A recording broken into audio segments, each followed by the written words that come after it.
명의와 함께 휴엔학 오늘의 주제는 비만 대사수술입니다. 이 자리에 고신대 보건병원 위장관외과 서경원 교수님 나오셨습니다. 저는 고신대 보건병원 위장관외과에서 근무하고 있습니다. 국제보건기구 WHO에서 비만을 질환이라고 정의를 내린 바가 있지 않습니까? 예. 그래서 오늘은 비만 중에서도 고도비만 환자를 대상으로 하는 비만 대사수술에 대한 이야기를 한번 나눠보겠습니다. 네. 비만 또 이제 고도비만 네. 뭐 이런 말이 있는데 그럼 비만과 고도비만에 대한 기준에 대한 이야기부터 먼저 좀 구분을 좀 해주시죠.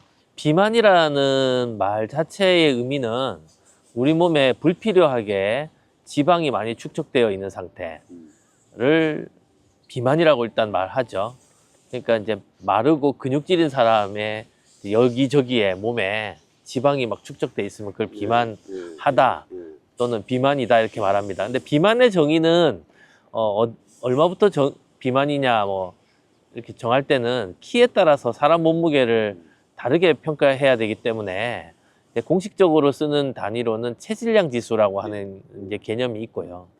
예, BMI라고 하죠. 그래서 그거는 이제 몸무게를 키의 제곱으로 나눈 수치를 말하고요.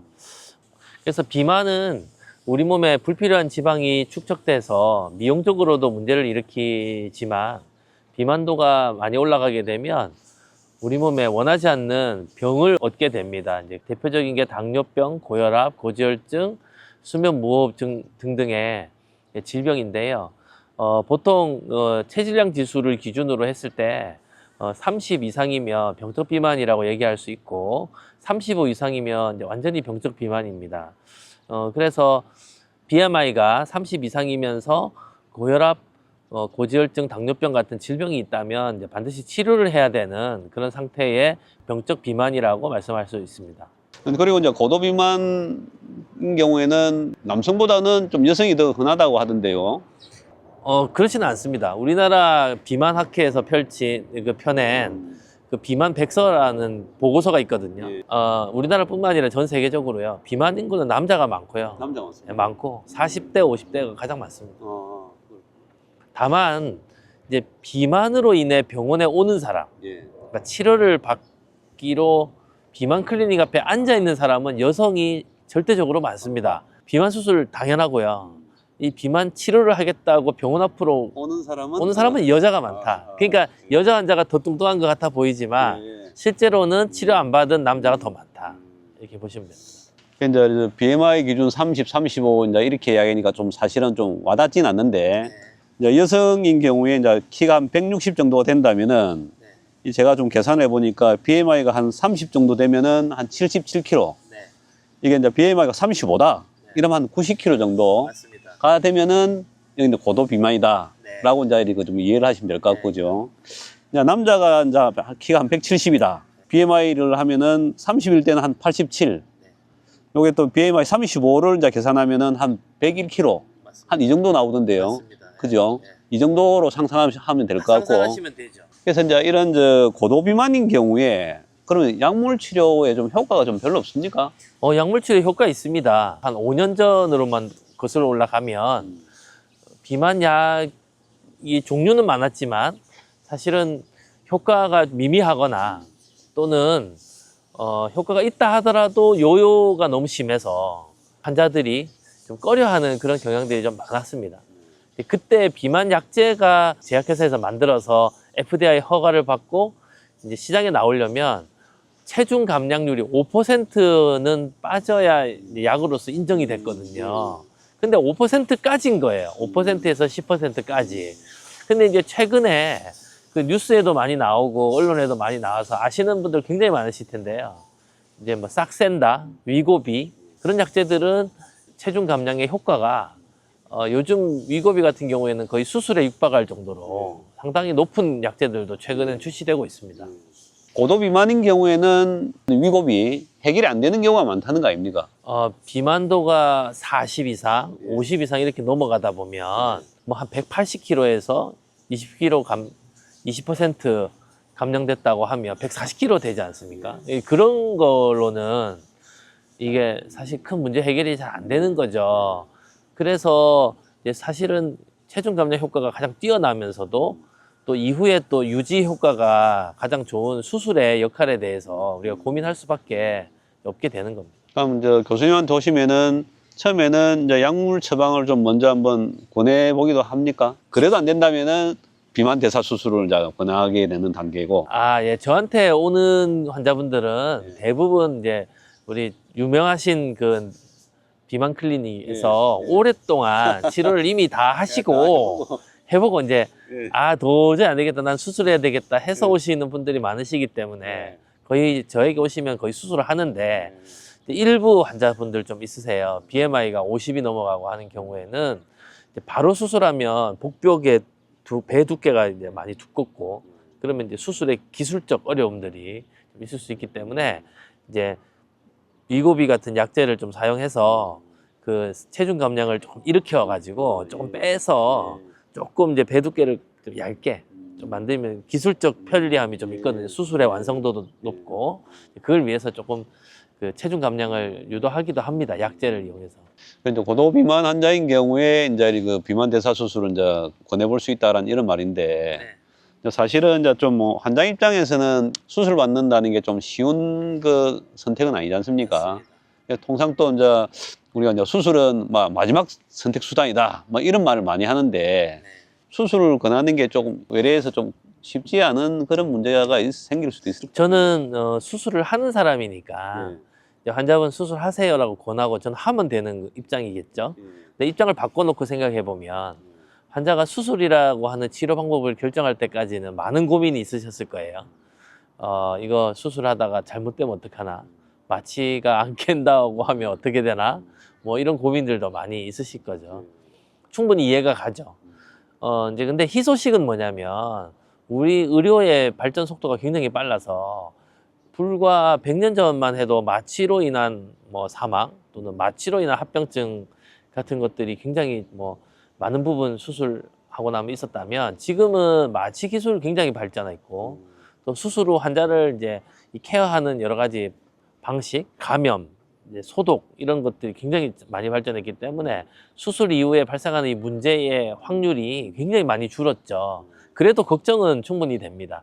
그래서 이제 병원에서는 이 수술을 받으시는 환자분들이 좀 안심하고 받으실 수 있도록 여러 가지 시스템을 저희가 준비를 해 놓는 거죠. 비만 대사 수술 좀 어떤 원리입니까? 비만 대사 수술이 어느 날 하늘에서 뚝 떨어진 건 아닙니다. 서양의 어떤 이제 선구자적인 의사 선생님들이 우연히 발견을 했는데 어떤 그 뚱뚱했던 환자가 교통사고를 당하고 큰 수술을 받았습니다. 그랬는데 이제 장을 뭐 한 절반 정도 절제하는 이제 그런 수술을 어쩔 수 없이 받게 됐던 거죠. 그랬더니 이제 그 환자를 쭉 보다 보니까 살이 막 빠지는 거예요. 그래서 그분들이 이렇게 생각한 거죠. 소장이 영양분을 흡수하는 데니까 소장의 길이가 줄어들면 우리가 살을 뺄 수도 있겠구나. 역으로 이렇게 생각을 한 거예요. 그래서 1960년대, 70년대 미국에서 그런 수술을 했었습니다. 실제로 일부러 소장을 절제하거나 소장을 우회하거나 하는 이제 수술을 많이 했었죠. 영양 흡수를 줄인다. 영양 흡수를 줄인다는 개념이었던 겁니다. 근데 이제 처음에 이제 좀 디자인이 좀 견고하지 못했던지 소장을 우회를 해서 영양분이 흡수 못하게 했더니 살은 빠지는 건 좋은데 너무 영양이 안 좋아져 가지고 영양 결핍까지 가는 환자들이 막 나타나게 된 겁니다. 그래서 단순히 소장의 흡수에 대한 부분만 줄여서는 될 게 아니라 우리가 이제 먹는 양도 줄여야 되겠다는 개념을 같이 이제 들어오게 된 거죠. 그래서 수술 방법이 조금씩 변화가 이루어지게 돼요. 그래서 소장 우회하는 길이를 좀 줄이고 위를 좀 줄이고 이 두 가지를 병행하는 수술들이 이제 80년대, 90년대를 거치면서 나오게 된 겁니다. 그러면서 2000년대 초반쯤에 지금의 우리 가장 많이 시행하는 소매절제술을 시행하게 되었는데 이 수술이 신기하게도 위를 세로 방향으로 이렇게 절제를 하니까 수술도 안전하고 빠르고 합병증도 적게 잘 하면서 또 체중 감량 효과도 뛰어나다는 걸 이제 알게 된 거죠. 그래서 지금은 이제 소매절제술을 가장 많이 시행하고 또 다른 방법의 우회술인데 위우회술이거든요. 그거는 이제 위장을 한 2m 정도만 이렇게 영양 흡수를 못하도록 우회하는 그 수술 방법인데 그 두 가지 정도가 현재 전 세계적으로 가장 많이 시행되고 있다고 생각하시면 됩니다. 그럼 이제 우회술이 있고 절제술이 있는데 의료진이 알아서 이제 판단을 합니까? 아니면 환자가 또 결정을 할 수도 있는 겁니까? 환자분께 두 수술이 가지고 있는 장단점을 저희가 충분히 설명을 드리고 또 두 수술에 따라서 수술 받으신 분이 이후에 생활 패턴 교정을 할 때 주의하셔야 될 사항들이 조금씩 다르거든요. 그래서 이제 그 부분을 충분히 들으시고 환자분에게 우선권을 드리고요. 환자분들이 원하더라도 하면 안 되는 경우도 또 있습니다. 그건 또 저희가 또 말씀을 드려서 방법을 상의해서 결정한다고 생각하시면 됩니다. 뭐 그리고 이제 위밴드 조절술 옛날에 뭐 우리 가수 신해철 씨 이제 뭐 사고도 있었지 않습니까? 그 이후로 이 위밴드 조절술은 거의 좀 많이 줄고 있는 추세인 것 같은데요. 네, 위밴드 조절술이 2015년 정도까지 피크를 쳤는데요. 우리나라에서는 그 사건 이후로 건수가 이제 엄청나게 많이 줄었죠. 그러다가 이제 전 세계적으로도 위밴드 술이 이게 줄었거든요.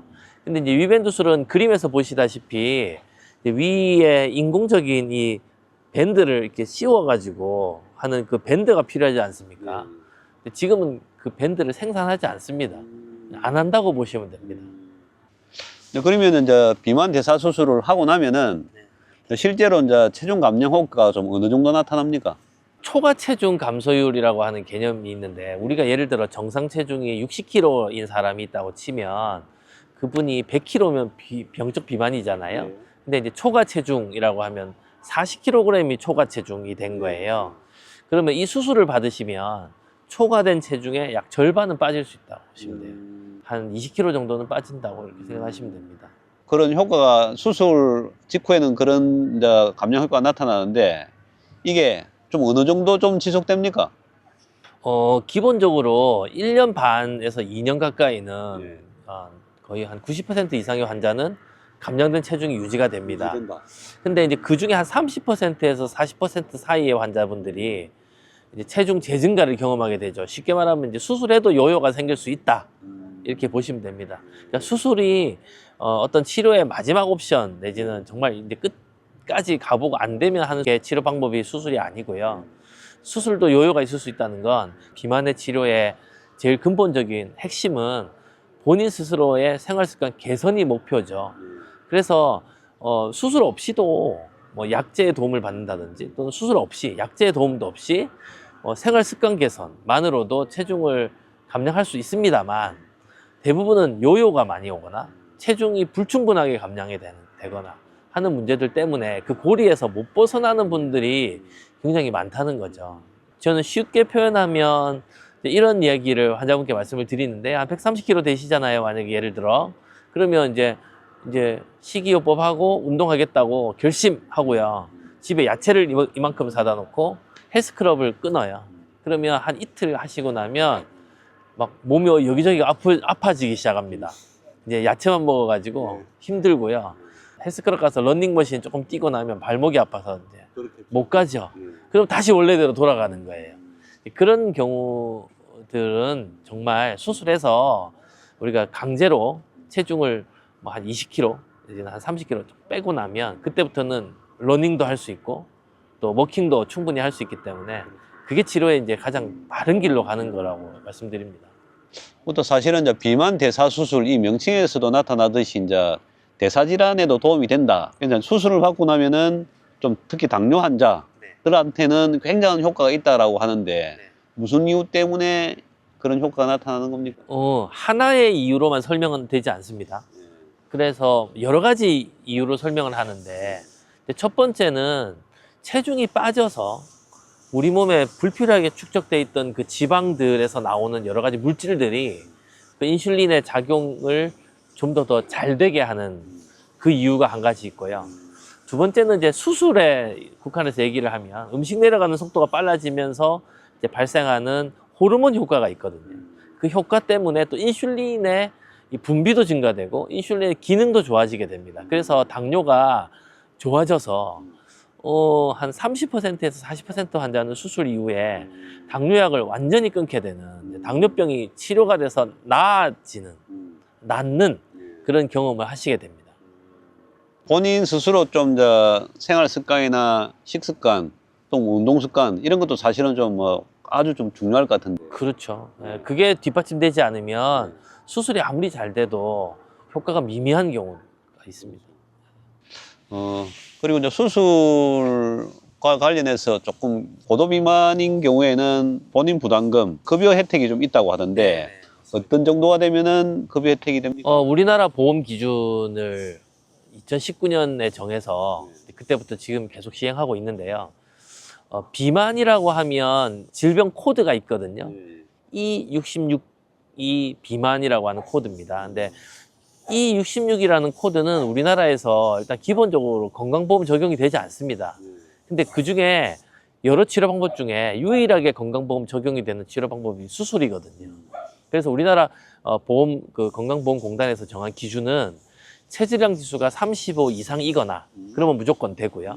30 이상이면서 35 사이에 들어가는 분이 계시다면 고혈압, 당뇨병, 고지혈증 등등의 비만과 관련된 질병 그 중에 하나가 있으면 그러면 보험 적용이 됩니다. 급여되는 항목 진료비의 20%를 본인이 내고 80%를 건강보험공단이 부담하는 그런 치료법이 되겠습니다.